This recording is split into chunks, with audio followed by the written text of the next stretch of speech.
All right, so this is a suggestion via a channel member. The name of the video is Joe Rogan, Mel Gibson, along with Tyrus, go off on California leaders.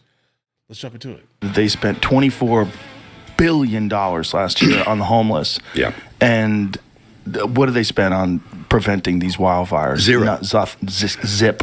And then he gets on TV and pretends like everything's great. Mm-hmm. And California's the best. We have the best state. We have the most amazing economy. And like, you're out of your mind, dude. You've ruined the state. And in 2019, I think Newsom said, I'm going to take care of the forests and maintain the forests and do all that kind of stuff. He didn't do anything. And then on top of that, they cut the water off. Yeah, that's right. Yeah, it's all funny. And then I think all our tax dollars probably went for Gavin's hair gel. I don't know, but it's probably like, it's sad. Mel Gibson and Joe Rogan just talking about the states. I think Mel Gibson left. Oh, actually, all his stuff burned. So now he's going to make a decision whether he wants to get out of there. It's devastating. Over 10,000 structures, so many homes, lives, neighborhoods just gone. And you say to yourself, well, there's some things called natural disasters. You got Sandy, nobody's fault, but were you ready? Then you have hurricanes hit North Carolina in the mountains, unprecedented. It's no one's fault, but are you ready? I don't think that governor did a great job, especially compared to the governor in Florida, Governor DeSantis. Does anybody think that Gavin Newsom and Mayor Karen Bass were ready? No, bro. No, not at all. Find out about these huge water tanks. They say the first water tank was out in a few hours. The second one out by the end of the day. The third one was out by the next day. And by Thursday, there was no water in Pacific Palisades for firefighters to even open up the hydrants, so they stopped. Please don't tell me that you had a plan. Yes and no, bro. But I mean, again, I'm one of these individuals that have a hard time specifically blaming Newsom. I'm not a fan of him at all. But in this instance here, guys, if you're utilizing 15,000 gallons of water every single hour, but yet you're able to basically pump up literally, 5 to 10,000 gallons an hour. I mean, bro, you're going to run out. And you're going to run out to the point where you cannot kind of revitalize the supply. They did, I think, the best that they could do. And now the repercussions are here. Don't. Joining us now, Tyrus, Fox Nation host, author of Enough Said, daily panelist and sometimes host of Gutfeld, host of Maintaining Tyrus on Outkick. And also he's got some events coming up too. He's a stand-up comic. Tyrus, welcome back. Always a pleasure, B. So Tyrus, we wanted to open up with Rogan and Mel Gibson, just talking about the incompetence on the West Coast. Outside Katrina, do you ever remember more anonymous feeling, more of an anonymous, unanimous feeling that these executives are over their heads and unprepared?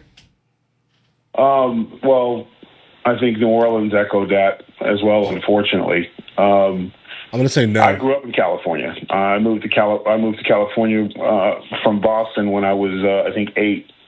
And from the day I can remember, every year there was fire rules and wind rules. You wouldn't make a fire. You wouldn't go camping during the windy season because you can't make a fire. There was never fireworks. You had drills.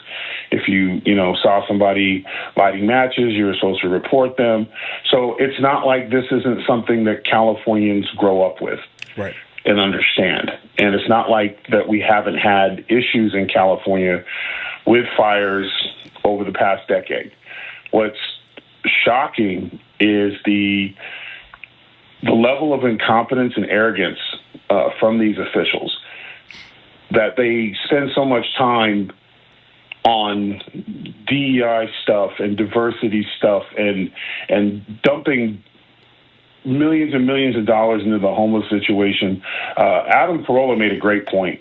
There's hundreds of thousands of Californians that are literally homeless now, and yet they're not sleeping under freeways and in tents.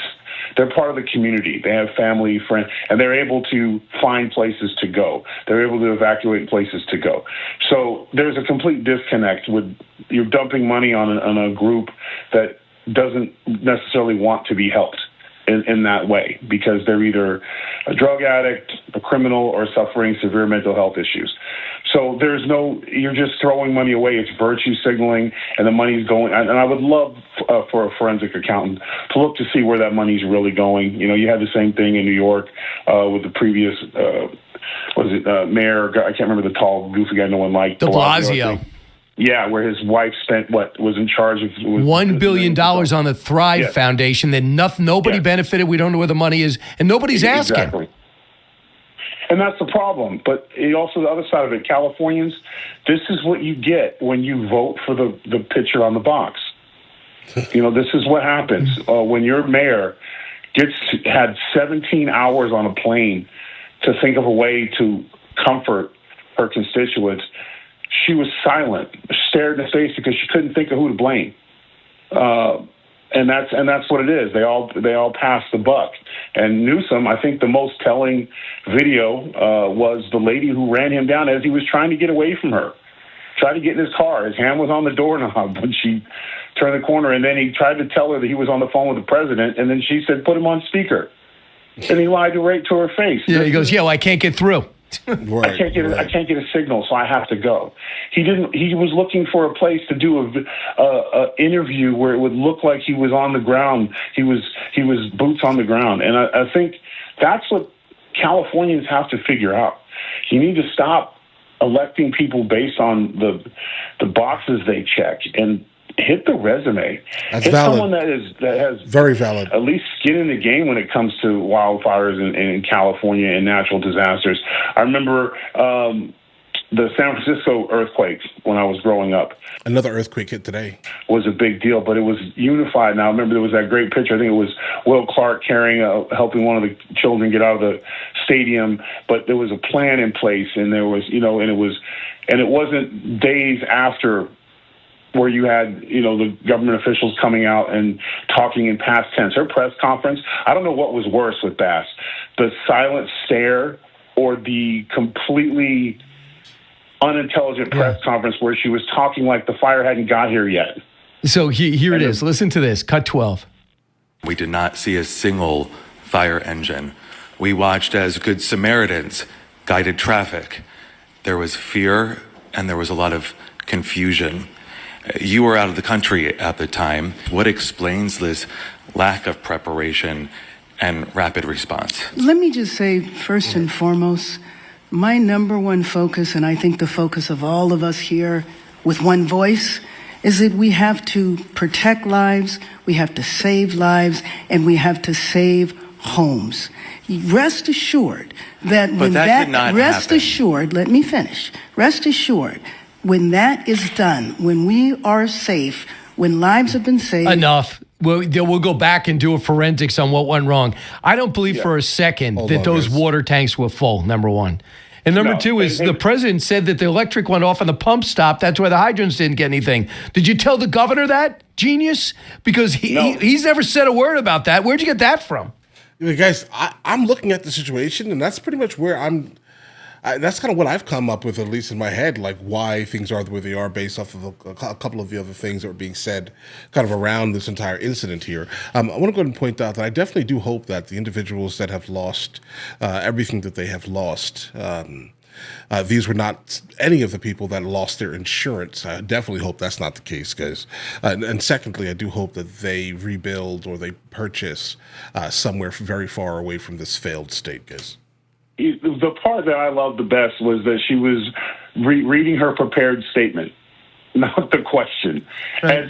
And the reporter did a great job, and I'm glad to see, maybe because the journalist was affected, that they're asking follow-up questions of the left again.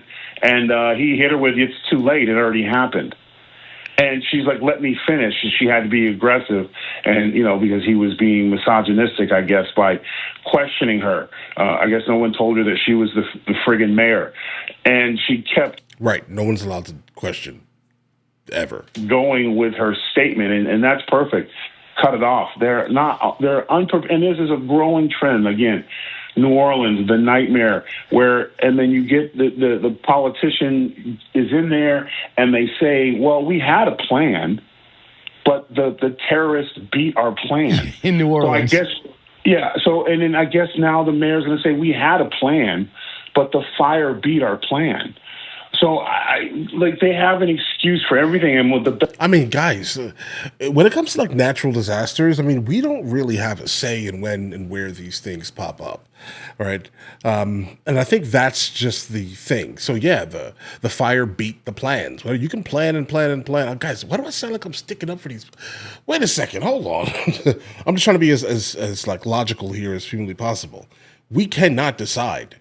Right? Even with enough like mitigation, I'm not sure that we can decide when a natural disaster basically sparks itself. California is dry. These forests are incredibly dry. Hence the reason why they have so many like fire preparation type things going on here, guys. You can plan all you want, bro, but I'm not sure you have the ability to decide when, these type of things start to, spark, let's say. But I think that's an honest statement coming from the mayor here. best part is when you catch them unprepared, you see exactly what you voted for. There was no fire. That's also valid. And I mean, and I hate to use the word, there was no fire in her, like, we're going to fix this. And I've been on the plane for what were you doing on the plane for 17 hours that you couldn't come up with a way to say you were sorry? I mean, the only thing we didn't get was their patented thoughts and prayers. So the only, which, by the way, I can't even hear again. But I'm going to say this: Karen Bass declares. Well, guys, really quickly, guys, I don't want to stop it right here, but thoughts and prayers generally is not said directly from the left. It's normally something that they're saying mockingly by mocking what the right generally says when things happen. Thoughts and prayers. I'm going to say this: Karen Bass declared a state of emergency, then went on a 17-hour plane ride to a country that only could benefit her.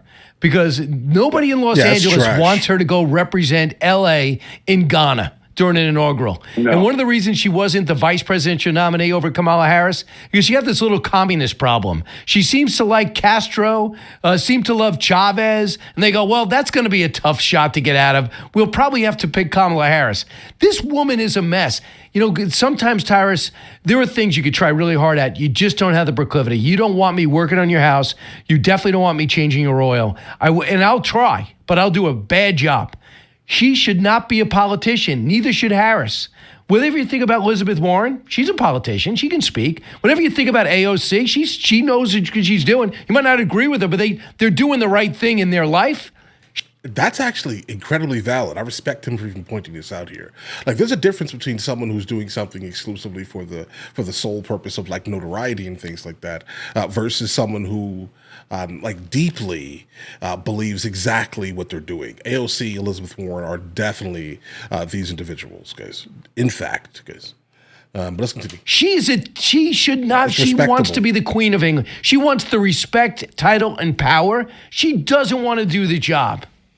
It was given to her based on, again, the boxes, and you most likely. But here's the thing: even if I knew that you were working on my house, but your effort was there, like, listen, I don't know a straight angle from a circle, but I'm here and I'm going to get somebody that can do this.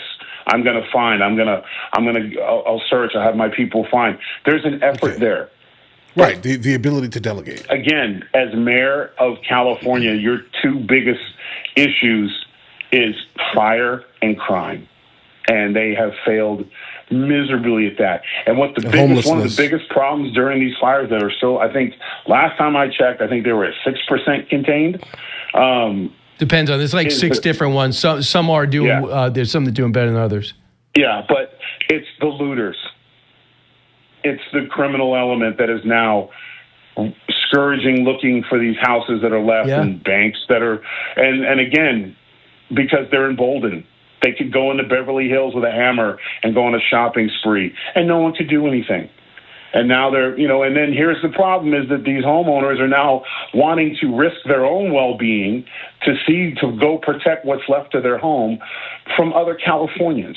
With no this guns. is the state of anarchy that the state that I love, that I grew up in. And California was a place, it was one of the coolest places in the world. You know why? Because you could literally go to the beach on Saturday, go to the mountains on Sunday, Monday hit the desert, you know, and then go down and be in the city. It had everything for everyone. And they have turned it into, it is just, it's a cesspool.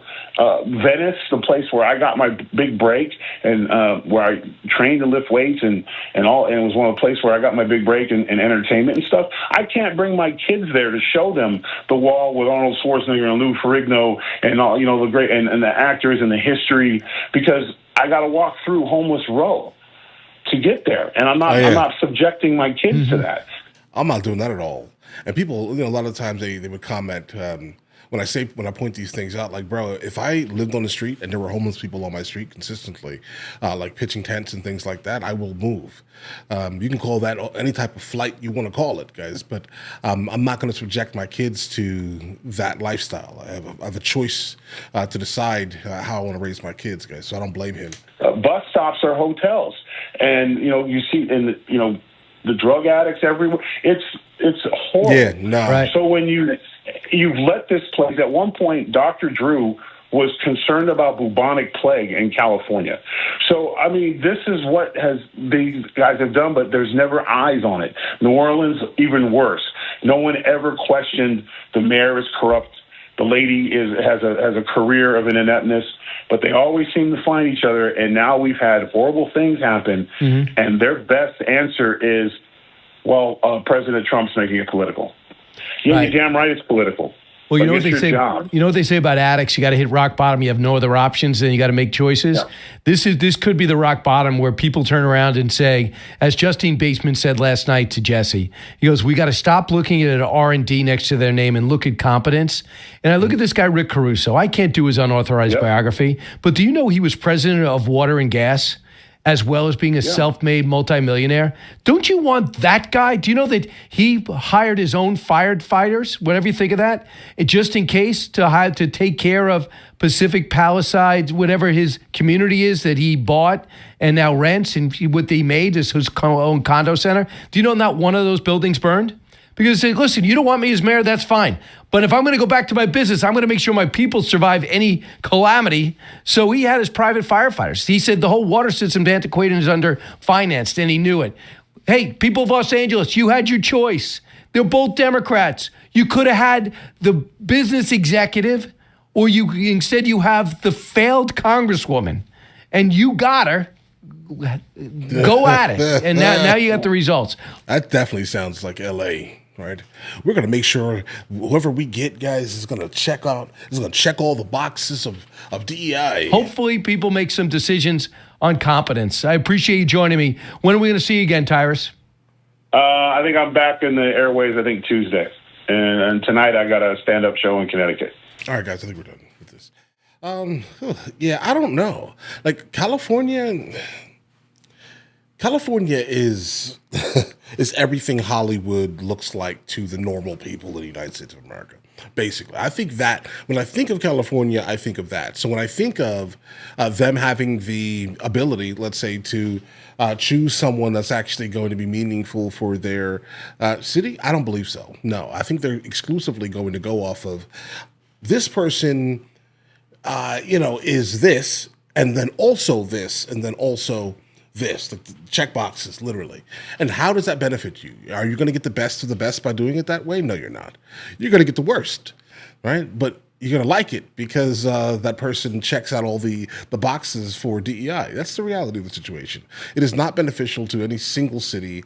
I'm trying to think of one situation where that actually would be beneficial, to not get the best of something, but get something that specifically checks a box for your moral superiority, I wonder. That could be it.